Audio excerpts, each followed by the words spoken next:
सुप्रभात प्यारे बच्चों, हिंदी की कक्षा में एक बार फिर से आप सभी का स्वागत है। आशा है आप सभी अपने अपने घर पर स्वस्थ व सुरक्षित होंगे। आज की इस कक्षा में हम अपनी हिंदी की पाठ्य पुस्तक कोकिला के पाठ 5 हाथी को ध्यानपूर्वक पढ़ने व समझने का प्रयास करेंगे। पाठ 5 हाथी। बच्चों, इस पाठ में आपकी ही तरह एक छोटा सा बड़ा ही प्यारा बच्चा है जिसे हाथी देखना तथा उसकी सवारी करना बड़ा ही अच्छा लगता है। पर हाथी को लेकर उसके मन में बहुत सारे प्रश्न हैं कि हाथी क्या खाता होगा, कितना पानी पीता होगा या फिर उसका वज़न कितना होगा। तो आओ हम सभी मिलकर इस पाठ को पढ़ें और कृष के मन में उठे सभी प्रश्नों के उत्तर जानें। कृष 9 साल का एक बहुत ही प्यारा बच्चा था। वह अक्सर स्कूल से आते ही खाना खाकर अपना गृह कार्य कर लिया करता था। गृह कार्य का मतलब होता है स्कूल से मिलने वाला तथा घर से करके लाया जाने वाला काम। इसके बाद उसे अपने कमरे की खिड़की पर खड़ा होना बहुत अच्छा लगता था। उस कमरे की खिड़की सड़क की ओर खुलती थी। वह शाम के 5 बजते ही खिड़की पर आ खड़ा होता। इसका कारण यह था कि उस समय एक महावत का मतलब होता है हाथी को काबू में रखने वाला। एक महावत रोज अपना हाथी लेकर सड़क से गुजरता था। कृष को हाथी देखना बहुत अच्छा लगता था। उसके मन में हमेशा यह प्रश्न उठता था कि इतने बड़े हाथी का वज़न कितना होगा, यह क्या और कितना खाता होगा। एक दिन जब कृष उस खिड़की पर खड़ा था तो उसके पापा कमरे में पहुँचे। उन्होंने कृष से पूछा, खिड़की पर खड़े होकर किसे देख रहे हो बेटा? कृष ने उत्तर दिया, पापा अभी सामने से एक हाथी गुजरेगा, अर्थात अभी हमारी सामने वाली सड़क से एक हाथी जाएगा। उसे देखना मुझे बहुत अच्छा लगता है। पापा, क्या आपको भी हाथी देखना अच्छा लगता है? क्या आप कभी हाथी पर बैठे हो? क्या आपको हाथी के जीवन के बारे में जानकारी है? कृष उत्तर देने के साथ साथ कई प्रश्न पूछ गया। अर्थात बच्चों, कृष के मन में बहुत सारे प्रश्न थे जो वो अपने पापा से पूछना चाहता था, क्योंकि उसे हाथी देखना और उसकी सवारी करना बहुत अच्छा लगता था।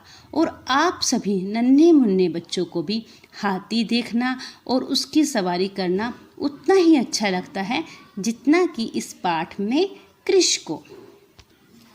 पापा ने मुस्कुराकर कृष के सिर पर हाथ फेरा और बताने लगी, हाथी एक जंगली जानवर है, लेकिन इसे पालतू भी बनाया जा सकता है। पालतू का मतलब है जिन्हें हम अपने घर पर पालते हैं, जिस प्रकार से गाय, कुत्ता आदि। परंतु बच्चों, हाथी का शरीर विशाल होने के कारण हम इसे पाल नहीं सकते। पुराने समय में तो राजा महाराजा हाथियों पर सवार होकर युद्ध तक करते थे। वर्तमान अर्थात आजकल में भी कई कार्यों के लिए हाथी को पालतू बनाया जाता है। यह वनों में लकड़ी के बड़े बड़े लट्ठों की ढुलाई करता है। ढुलाई का मतलब होता है ढोना, अर्थात किसी सामान को एक स्थान से दूसरे स्थान पर ले जाना, जो कि हाथी बड़ी ही आसानी से कर देता है, जबकि वही कार्य हमारे लिए बहुत ही मुश्किल होता है। सर्कस में बच्चों का मनोरंजन करता है। मनोरंजन का मतलब होता है मन को खुश करने वाला। कई शोभा यात्राओं में हाथी को खूब सजाकर इसकी सवारी की जाती है। अब कृष की तरह आपके मन में भी हाथी के बारे में जानने की इच्छा होगी कि इतने विशाल शरीर वाला हाथी क्या खाता होगा, कितना पानी पीता होगा, या फिर उसका वजन कितना होगा। बच्चों, हाथी के जीवन का बहुत बड़ा भाग खाना खाने में ही बीत जाता है। इसका कारण है इसका विशाल शरीर। हाथी का वजन 2 से 3 टन होता है। 1 टन में 1000 किलोग्राम होते हैं। उसी हिसाब से बच्चों, एक हाथी में 2000 से लेकर लगभग 3000 किलोग्राम तक वजन होता है। तो जब हाथी का वजन इतना होता है तो उसे भूख भी उसी हिसाब से लगती होगी। उसे एक दिन में खाने पीने के लिए लगभग 200 किलोग्राम घास पत्ते और 150 लीटर पानी की ज़रूरत होती है। बच्चों, ज़्यादा चारा चबाने के कारण हाथी के दांत बहुत जल्दी घिसकर टूट जाते हैं।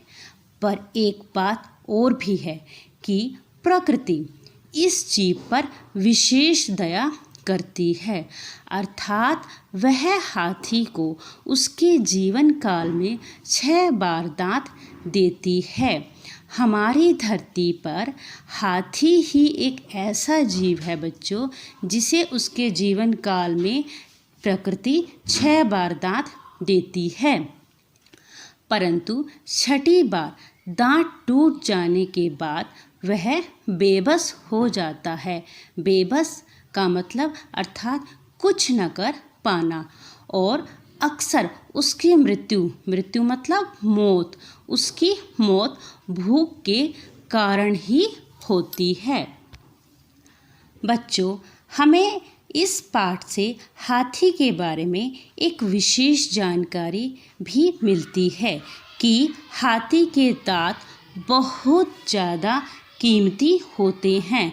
इनसे कई प्रकार के आभूषण अर्थात गहने बनाए जाते हैं और सजावट की चीज़ें भी बनाई जाती हैं। आओ अब हम जानें कि हाथी का स्वभाव कैसा होता है। पापा ने बताया कि वैसे तो हाथी शांत स्वभाव का होता है, लेकिन गुस्सा आने पर वह तूफान मचा देता है। तूफान मचाना अर्थात बुरी तरह तोड़फोड़ करना। जब तक कोई हाथी को नुकसान न पहुंचाए तब तक वह किसी को किसी प्रकार की कोई हानि नहीं पहुंचाता है। अर्थात जब तक हम हाथी को कोई नुकसान ना पहुंचाए वह भी हमें किसी प्रकार का कोई नुकसान नहीं पहुंचाता है। तभी सामने सड़क पर हाथी आता नजर आया। पापा बोले, चलो आज आपको हाथी की सवारी कराते हैं। यह सुनते ही कृष का मन प्रसन्नता से खिल उठा। प्रसन्नता मतलब खुश होना। आओ अब हम पाठ में आए शब्दों के अर्थ जानें। अक्सर, आमतौर पर, गृह कार्य, स्कूल से मिलने वाला तथा घर से करके लाया जाने वाला काम। महावत, हाथी को काबू में रखने वाला। हमेशा, सदा। वर्तमान, आजकल। विशाल, बहुत बड़ा। बेबस होना, कुछ न कर पाना। तूफान मचाना, बुरी तरह तोड़फोड़ करना। गुजरना, निकलना। वजन, भार। भाग, हिस्सा। जीवन काल, पूरे जीवन का समय। मृत्यु, मौत। प्रसन्नता, खुशी। तो बच्चों, आज की इस कक्षा में हमने हाथी के बारे में जाना। आशा है आप सभी को यह पाठ अच्छे से समझ में आ गया होगा। आप सभी बच्चे इस पाठ को पुनः पढ़ने का अभ्यास करें। धन्यवाद। आपका दिन मंगलमय हो।